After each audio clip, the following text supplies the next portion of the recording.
Duration हो गया है इस स्टेज में खड़ा होना और वहाँ पे बैठना। लगभग 2020 में हम पास आउट हो गए थे, उसके बाद अभी मौका मिल रहा है यहाँ पे खड़ा होना। तो शुरुआत करूँगा एनसीसी जर्नी से। एनसीसी मेरी लाइफ में बहुत इंपॉर्टेंट रोल प्ले करता है, ठीक है। Like it was a catalyst for me. Catalyst science वाले जो जानते होंगे ना, पता होगा कैटलिस्ट क्या होता है। जो मेरी जर्नी की after 12th I was preparing for arm forces. SSB out हुआ, कॉन्फ्रेंस आउट हुआ, जो हर कोई एक डिफेंस एस्पिरेंट होता है फेस करता है।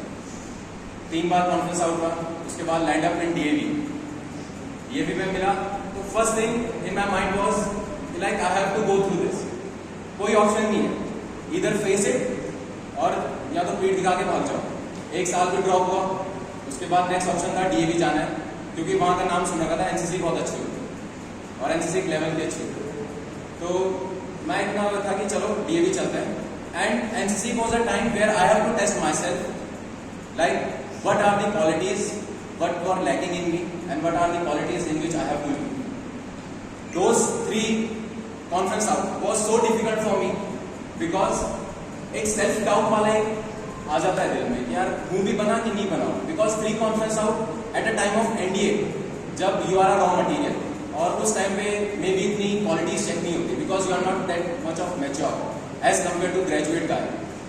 सो उस टाइम पे आई वॉज कॉन्फ्रेंस आउट, तो एक सेल्फ डाउट था कि है भी कि नहीं है। So this was a test module for me. NCC was a test module for me because first thing was मुझे डिफेंस और आर्मी से बहुत कुछ सीखना था और उसके इन्वायरमेंट में रहना था।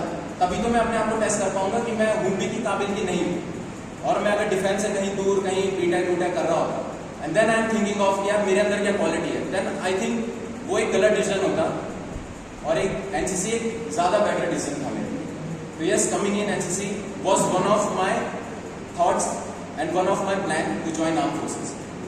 सेकेंड थिंग, C सर्टिफिकेट, ये कुछ नहीं था मेरे दिमाग में कि मुझे एंट्री मिलेगी, मैं डायरेक्ट एंट्री मिलेगी, मैं उसमें जाऊंगा। नहीं, मुझे अपनी काबिलियत पता थी कि रिटर्न तो निकाल दूंगा। बाकी बची SSB की बात, वो मैं NCC में सीखता हूँ, देखता हूँ है क्या। तो NCC फर्स्ट ईयर लैंड हुआ एज ए नॉर्मल, जैसे तुम लोग हो, आप लोग थे। तो फर्स्ट ईयर लैंड हुआ, वहाँ पे बहुत चीज़ें रॉ थी, मार खाई, बहुत चीज़ें ऐसी लगी, बिलो दी बेल्ट चीज़ें हुई, जो लगता है कि जब तुम एक अच्छी स्कूलिंग से एक अच्छे उससे आते हो, तुम्हें लगता है कि यार सीनियर का ये करना अच्छा नहीं, ये सीनियर ऐसे नहीं कर सकता। Then you have to think you are here just because of your choice. तुम्हें कोई ऑप्शन नहीं मिला था कि NCC ले लो, ये ले लो, वो ले लो, देन यू कि हाँ चलो NCC ले लेता हूँ। No, this was your choice. या तो खड़े रहो या तो फिर भागो। खड़े रहना इसलिए जरूरी था बिकॉज मैंने सोच लिया था 3 बार कॉन्फ्रेंस आउट हो, NDA नहीं जा पाया, दिस इज माई मिस्टेक और ये मेरी सजा है, NCC बुक तो अब। तभी मैंने कभी सीनियर को क्वेश्चन नहीं किया कि आप क्यों कर रहे हो, कैसे कर रहे हो, ये तो रूल के खिलाफ है। नहीं, मैंने बोला मेरी सजा है, I have to tolerate this. फिर फर्दर पहला साल गुजरा, पूरी मेहनत से किया, उस बीच मेरी SSB भी आती रही, same result, conference out same result, कुछ अच्छा जा नहीं रहा था। But then you have to keep moving, ठीक है। Life is like a bicycle, you have to keep pedalling to maintain a balance, ठीक है। तो चलता गया, सेकेंड ईयर लैंड हुआ। देन लास्ट कॉन्फ्रेंस आउट मेरा हुआ बर्थडे के दिन। मेरा बर्थडे था उस दिन, 5th of September, और 4 सितंबर को मैं कॉन्फ्रेंस आउट था। I was literally shattered because मेरा NDA पूरा टूट चुका था, सपना पूरा गया था। वो बिल्डिंग, सुदान ब्लॉक और ये सब जो जितने सपने देखे थे, because it take time, you are preparing for a dream. उसके लिए आप इतने सपने बोते हो, उनका हर चीज़ देखते हो, वॉल में वो चीज़ देखते हो, वीडियोस देख रहे हो तुम NDA की, सुदान ब्लॉक की, एंड देन एक पॉइंट आता है कि सब कुछ टूट जाता है।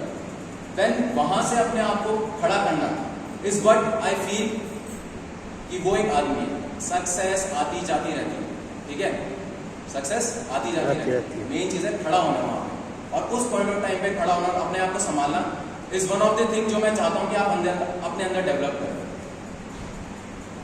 5 सितंबर को मैं कॉन्फ्रेंस आउट हुआ, घर आया।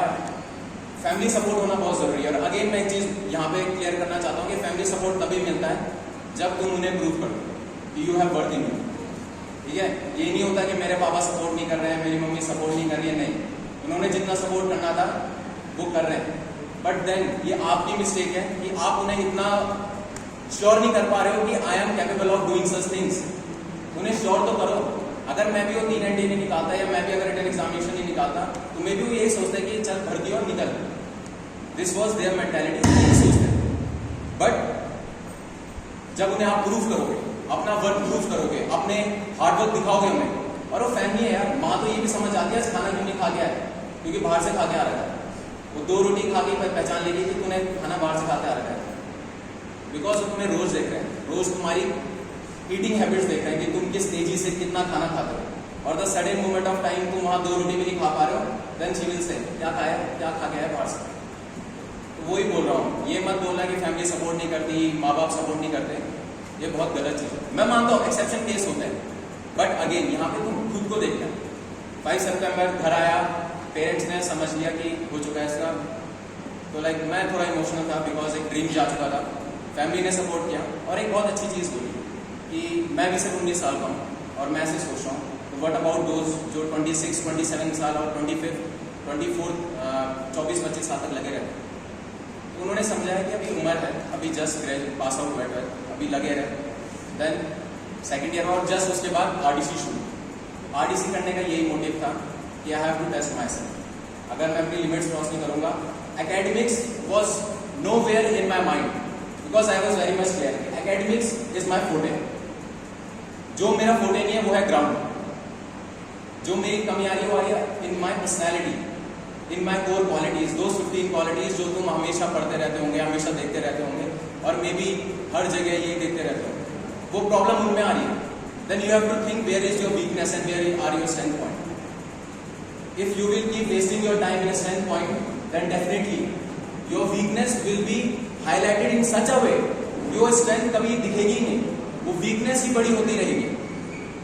तो मैं वही कह रहा हूँ कि अपनी स्ट्रेंथ और अपनी वीकनेस दोनों को अगर साथ बैलेंस करके चलोगे, देन आगे तुम बहुत अच्छा अचीव कर पाओगे। उसके बाद YP आया। YP करने का इतना कुछ नहीं था कि मेरे को फॉरेन नेशन घूमना है, इंडिया टैग चाहिए, NCC चाहिए या इंडिया लिखा हुआ होना चाहिए, नहीं, ऐसा कुछ नहीं था मेरे माइंड में। बिकॉज जिस ट्रॉमा से मैं गुजर के आ रहा था, वो SSB आउट, ये सब मेरा माइंड में बस एक ही था, मेरे को इसके जैसा एक सिमिलर मॉड्यूल चाहिए जहाँ मैं अपनी पर्सनैलिटी, अपनी क्वालिटीज जो मैंने 1-2 साल में अगर सीखी होगी NCC में, उसको टेस्ट करता हूँ।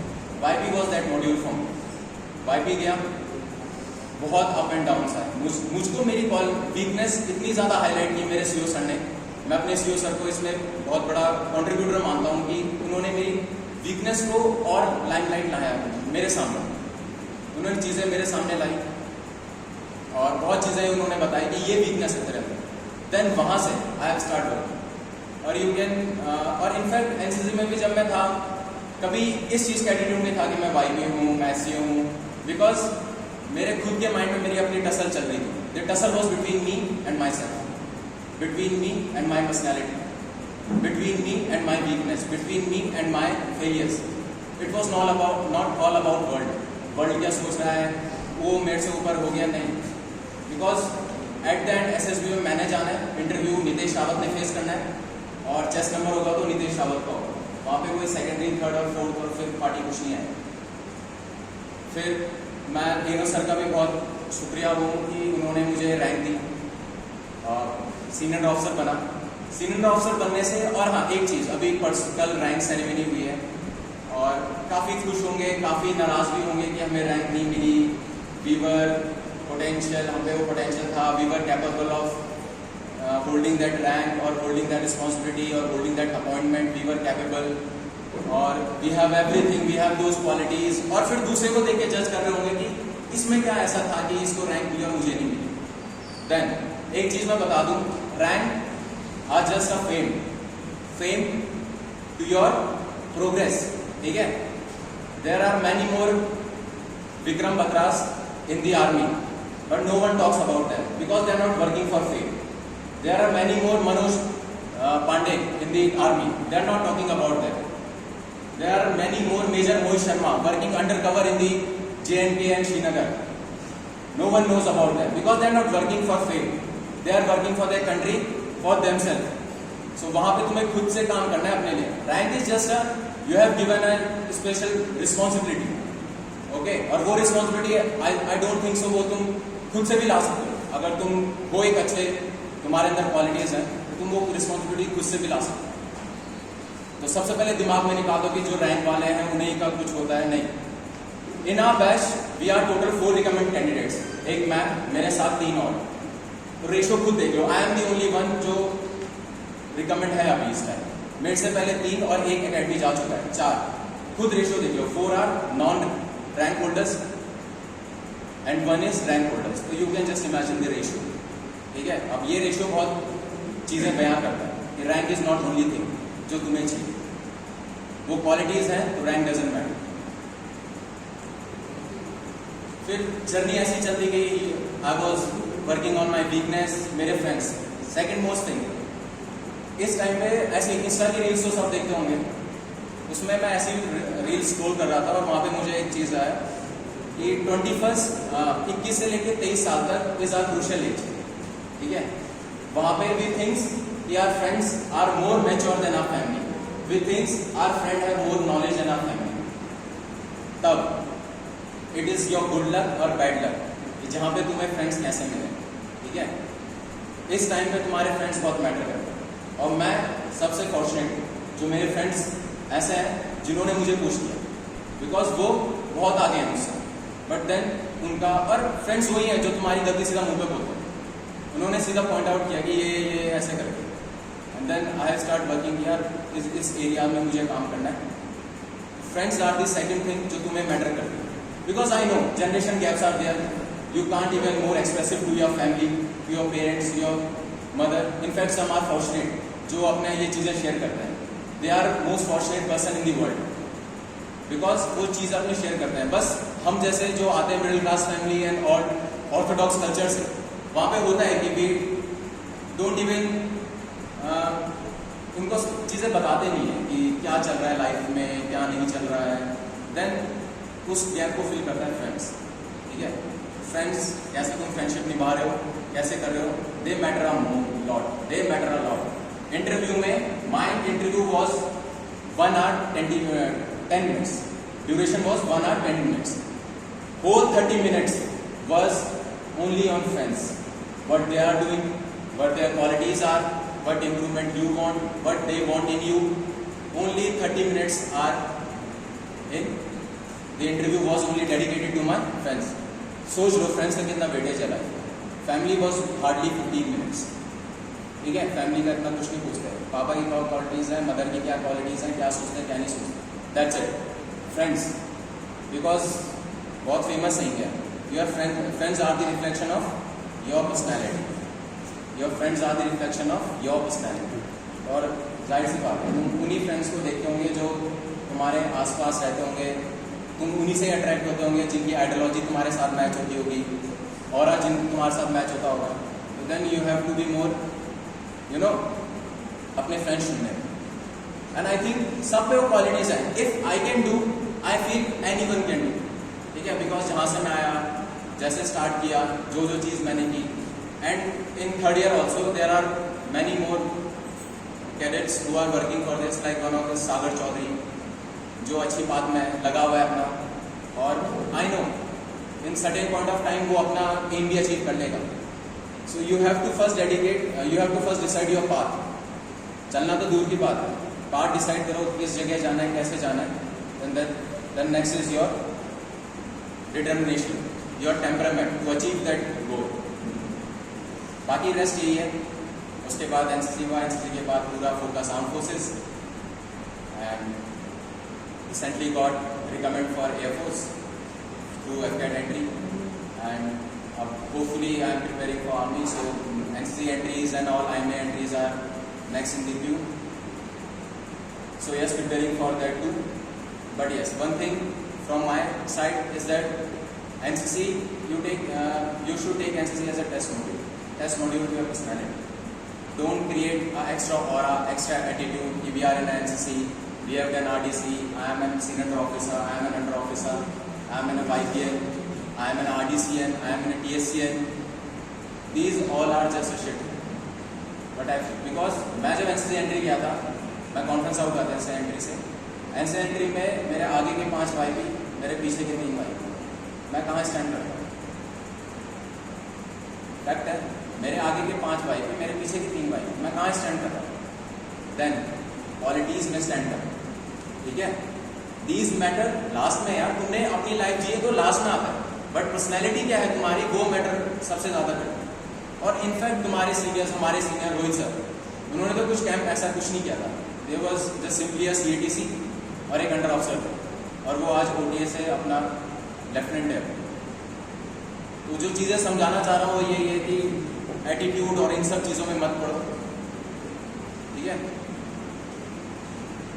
रेस्ट, दैट्स इट, और enjoy your journey, enjoy your life and enjoy this moment, because this moment will not come again, and I think जितना enjoy करोगे उतनी पर्सनैलिटी तुम्हारी एनहांस होगी, ठीक है। जितना बोल्ड बनोगे, इरिस्पेक्टिव अगर तुम कोई और प्रोफेशन ज्वाइन करना चाहते हो तो may be you can introvert, may be you can individual worker, but if you are planning for arm forces, if you are planning for organisation like paramilitary, arm forces और जितना भी आता है air force and navy, then you have to be extrovert, okay? You have to be working in a team, you should have that leadership qualities, okay? Okay, rest